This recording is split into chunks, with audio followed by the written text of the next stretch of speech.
Fala galera do percurso, tudo bem? Sou eu, Júnior, professor de História e Atualidades, de novo aqui para mais um vídeo massa que a gente vai ter nesse projetinho do reta final do seu percurso.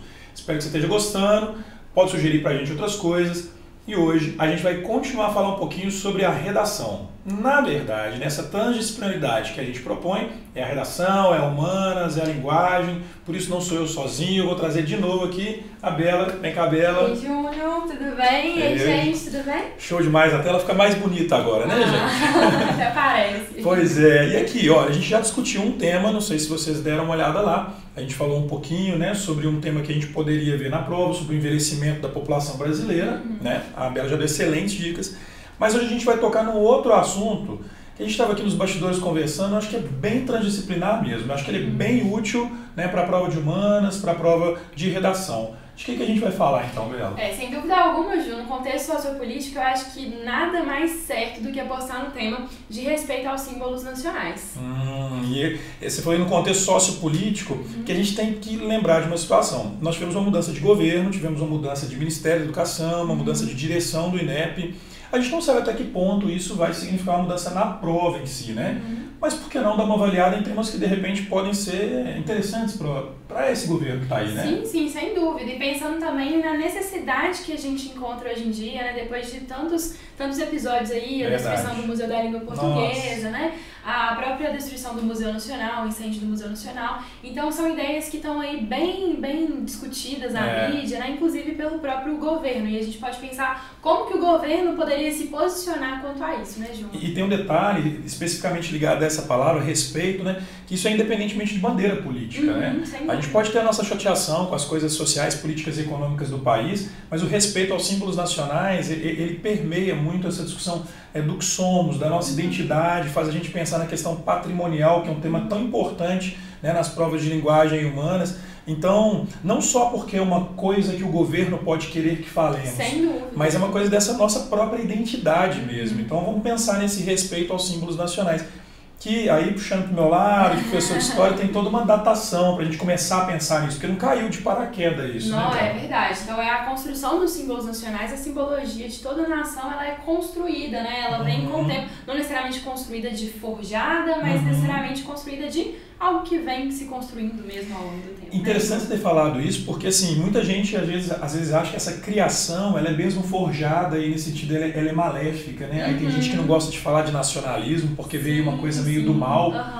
A gente tem que lembrar que no Brasil nós tivemos dois momentos de exaltação dos símbolos nacionais que de fato foram dolorosos a boa parte da sociedade. Se a gente lembrar da ditadura do Estado Novo de Getúlio Vargas e do próprio período da ditadura militar. Esses dois momentos, existe um movimento de muita resistência a esses dois momentos na história do Brasil, porque foram, de fato, momentos opressores, censuradores. E aí muita gente acabou, eu falo isso porque aluno muitas vezes diz, eu não gosto de pensar em nacionalismo, porque vem com ditadura. Não necessariamente. Né? Nós temos diversos países que fizeram essa construção que você narrou, mas sem um viés autoritário, né? Então talvez a gente tenha alternativas para esse respeito ser diferente, né? Não, sem dúvida. A gente tem que pensar nessa simbologia como algo benéfico também, né? Não pode pensar só nos pontos em que ela ficou marcada de maneira negativa, porque é a história que se encarregou de marcar a simbologia de maneira negativa e não o nosso nacionalismo, o nosso pertencimento de fato. A gente pode construir positivamente, né? É verdade. E eu acho que para começar a falar, nada mais justo do que a gente falando sobre como que isso foi construído. Sim. E aí a gente traz os ideais iluministas da França, né? Eu acho que o Júnior mais que ninguém vai poder falar melhor sobre isso,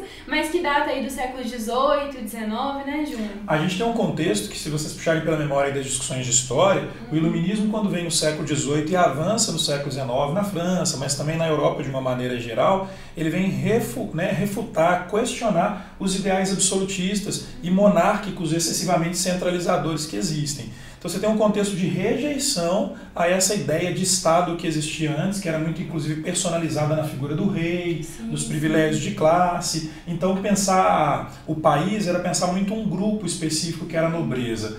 Mas se você tem movimentos revolucionários, burgueses, mais tarde camponeses, que vão tentar mudar a nação, ou país, você tem que construir uma outra ideia, que não valorize esse rei absolutista ou esse monarca, né? Mas que valorize a nação como um todo e que crie, né, esse sentimento de pertencimento que você bem falou. Então a matriz cronológica para a gente pensar nisso está muito lá na França do século XVIII para XIX. Isso, sem dúvida, era necessário construir um país que fosse a cara desses grupos que estavam lutando, né, para ter esse espaço, para fazerem daquela nação a nação deles e não a nação do rei, não a nação da família monárquica, né? Exatamente. E aí são ideias muito legais que a gente pode trazer, inclusive, para o próprio Brasil. Então, como é que a gente teve um reflexo disso no Brasil, né, Júnior?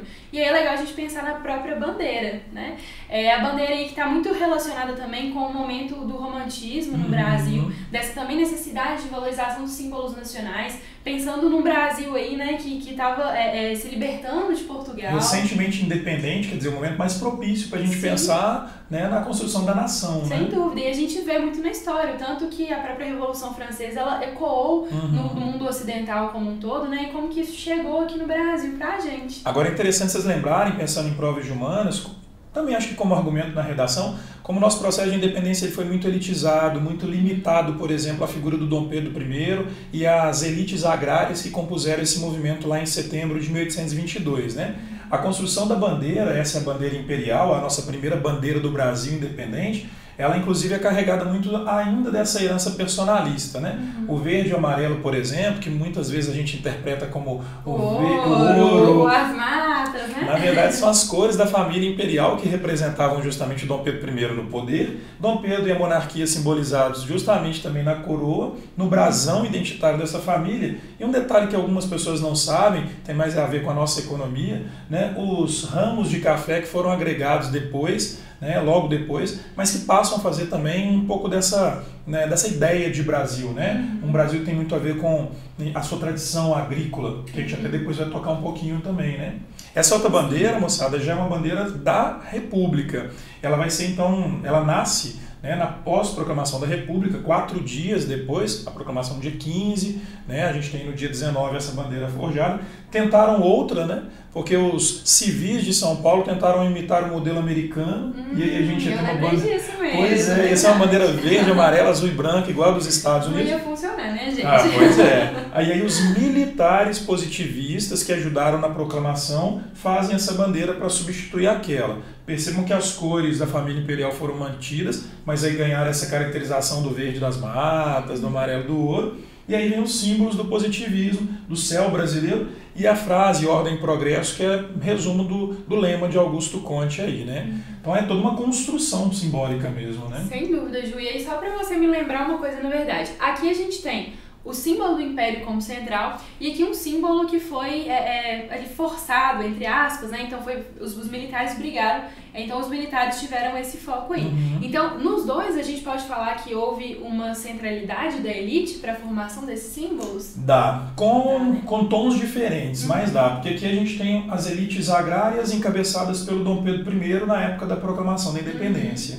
E aqui, na verdade, a gente tem um segmento dos militares, de uma certa elite então militar e intelectual brasileira, da época da proclamação da República. Sim. Lembrando, e eu acho que vocês vão lembrar também das nossas aulas aí gravadas no percurso, que a República ela foi proclamada sem a participação popular. Tem uma velha frase, né, de que o povo assistiu a tudo bestializado. Eu lembro dessa frase. Pois é, e exatamente isso mostra essa coisa que você perguntou, né? A gente tem um distanciamento mesmo da representação do popular, do regional, né?